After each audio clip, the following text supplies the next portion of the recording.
Hello friends, Laxmi's કિચનમાં તમારું સ્વાગત છે। આજે આપણે ફરારી લોટના આલુ પરોઠા બનાવવાના છીએ, તો આપણે બનાવી લઈશું। ચલો એના માટે સામગ્રી જોઈ લઈશું। અહીંયા ફરાળી લોટ લઈ લીધો છે મેં, એક વાટકી ભરીને ચાળીને લેવાનો છે ફ્રેન્ડ્સ, લોટ ચાળી લેવાનો આપણે।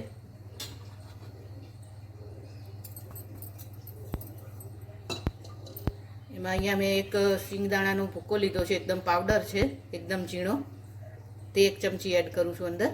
તમારે કરવો હોય તો કરવાનું, નહીં તો સ્કીપ કરી દેવાનું।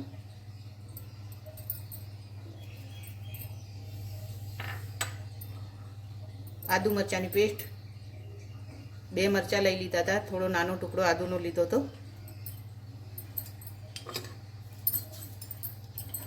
સ્વાદ અનુસાર મીઠું એડ કરીશું, સિંધો મીઠું વાપરીશું ને આપણે આમાં।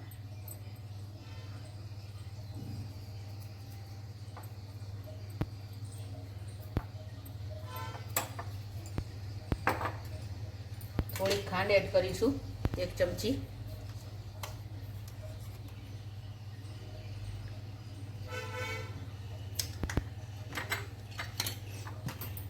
મરચું એડ કરીશું, મરચું હળદર તમે ખાતા હોય તો નાખવાનું, નહીંતર સ્કીપ કરી દેવાનું। એમ જ બનાવવાના લીલા મરચાંથી તો પણ ચાલે। ધાણા જીરું પાવડર,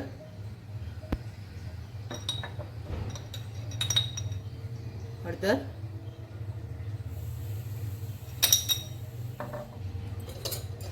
તલ એડ કરીશું અંદર 1 ચમચી। 1 ચમચી લીંબુનો રસ એડ કરીશું।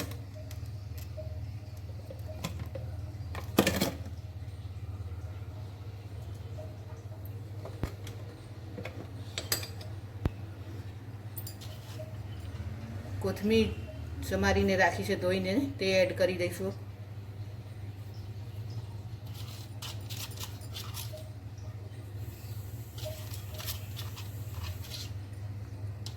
અને બાફીને બટેકા મેં લીધા છે, અહીંયા 2 નંગ બટેકા લઈ લીધા છે અને બાફી લીધા છે, તો એના હાથેથી આવી રીતે આપણે તોડી લઈશું।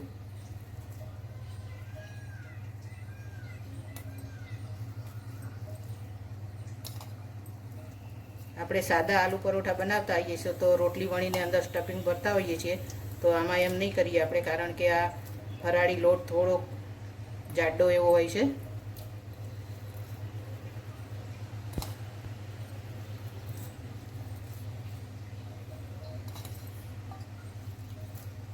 લોટ બાંધી લઈશું આનો। હવે આપણે થોડુંક મોણ એડ કરીશું અંદર,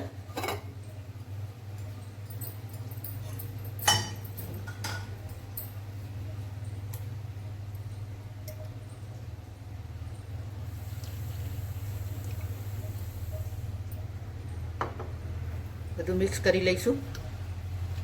અહીંયા મેં 1 વાટકીના જ બનાવું છું, થોડાક જ, તમારે વધારે બનાવવા હોય તો તમે બધી ક્વોન્ટિટી વધારી શકો છો। બટેકા 3-4 લઈ લેવાના, 2 વાટકી લોટ લઈ લેવાનો વધારે બનાવવા હોય તો।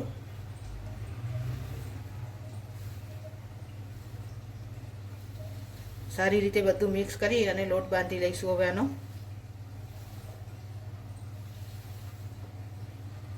ફ્રેન્ડ, આ ફરાળી લોટ છે તો આપણે એને બહુ કઠણ નહીં બાંધીએ, પાણીની જરૂર પડે તો જ આપણે પાણી એડ કરીશું, નહીંતર બટેકાના માવાથી જ લોટ બંધાઈ જશે, કારણ કે લોટ ઓછો છે।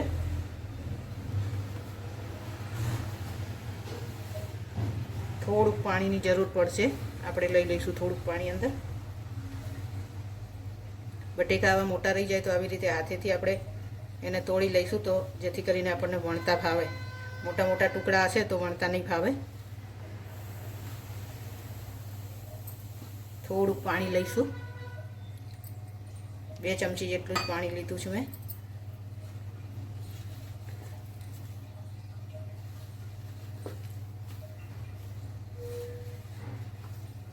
સરસ લોટ બંધાઈ ગયો છે, જુઓ। હવે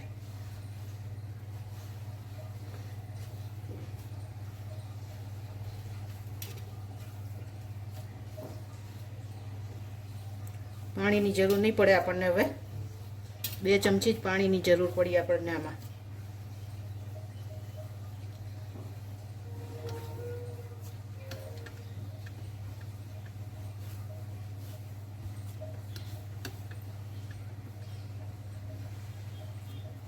જો ફ્રેન્ડ, આપણો લોટ બંધાઈ ગયો છે. 5 મિનિટ એને રેસ્ટ કરવા દઈશું. પછી આપણે આલુ પરોઠા બનાવી લઈશું. હવે 5 મિનિટ રહેવા દઈશું એને. તો ફ્રેન્ડ્સ, 5 મિનિટ થઈ ગઈ છે આપણા લોટને. હવે આપણે એમાંથી આલુ પરોઠા બનાવી લઈશું.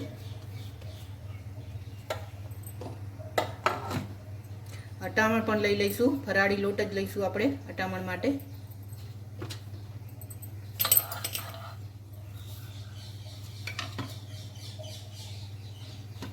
તમારે જે સાઈઝના કરવા હોય, મોટા નાના, એવો લુવો લઈ લેવાનો.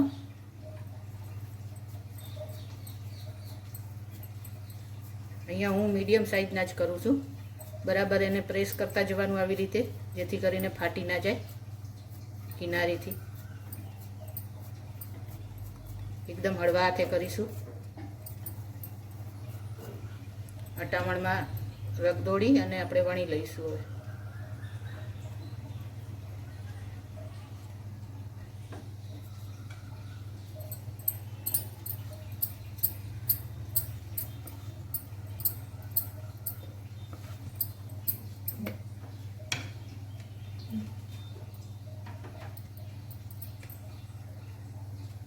જરૂર પડે તો બીજી વાર અટામણ લઈ લેવાનું.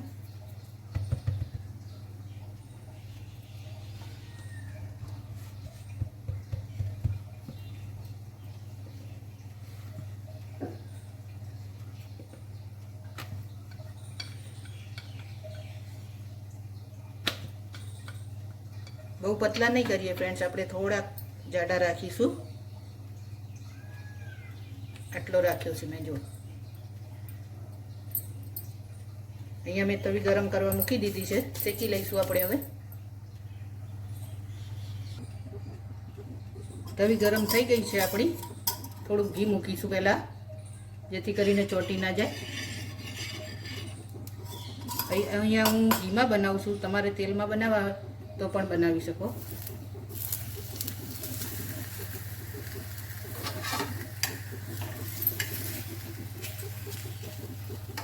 શેકાવા દઈશું. ત્યાં સુધી આપણે બીજો વણી લઈશું.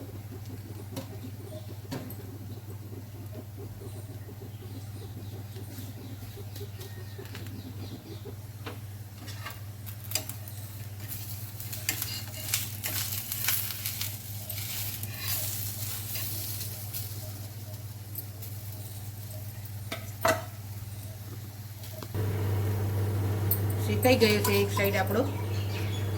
ઉપર પણ થોડું ઘી લગાડીશું.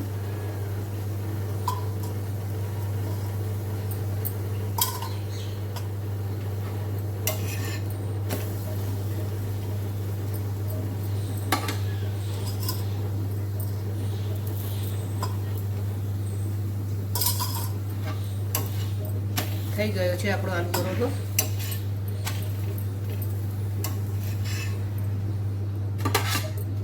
બીજો પણ બનાવી લઈશું એ રીતે જ આપણે. બીજો જ કરી લઈશું એ રીતે જ. અટામણ લઈશું.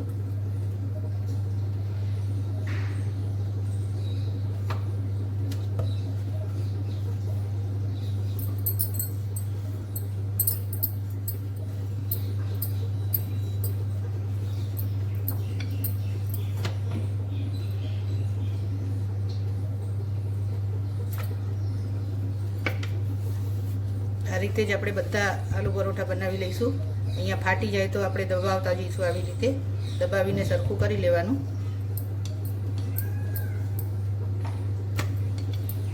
એકદમ હળવો હાથ રાખીશું, નહીંતર ચોંટી જશે નીચે ફ્રેન્ડ્સ.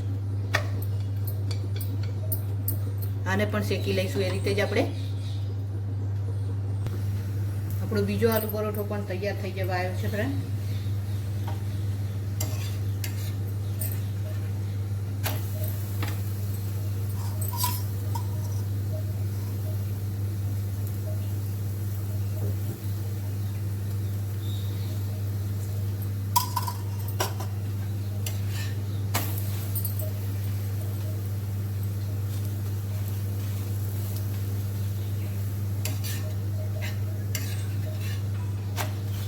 થઈ ગયું છે. બધા જ આલુ પરોઠા આપણે આવી રીતે બનાવી લઈશું હવે. ફ્રેન્ડ્સ, મારી ચેનલને સબસ્ક્રાઈબ ના કરી હોય તો સબસ્ક્રાઈબ કરી દેજો.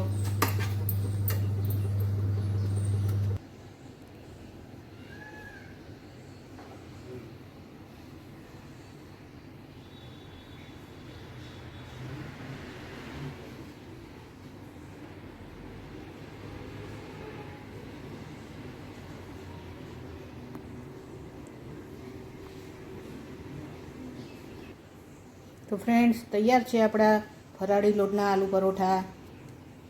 1 વાટકી લોટમાંથી આપણા 8 આલુ પરોઠા બની ગયા છે. ફ્રેન્ડ્સ, જુઓ કેવા જાડા બનાવ્યા છે ને આટલા. ને મેં દહીં સાથે સર્વ કર્યા છે. ઉપર લાલ મરચું ભભરાવ્યું છે અને જીરું પાવડર ભભરાવ્યું છે. અહીંયા મેં બટેકાની વેફર ઘરે બનાવેલી અને સાબુદાણા બટેકાની ચકરી બનાવી હતી તે સજાવી છે. તો ફ્રેન્ડ્સ, તમને મારી રેસીપી સારી લાગતી હોય તો મારી ચેનલને લાઈક કરજો, શેર કરજો અને સબસ્ક્રાઈબ ના કરી હોય તો સબસ્ક્રાઈબ કરી દેજો. એન્જોય.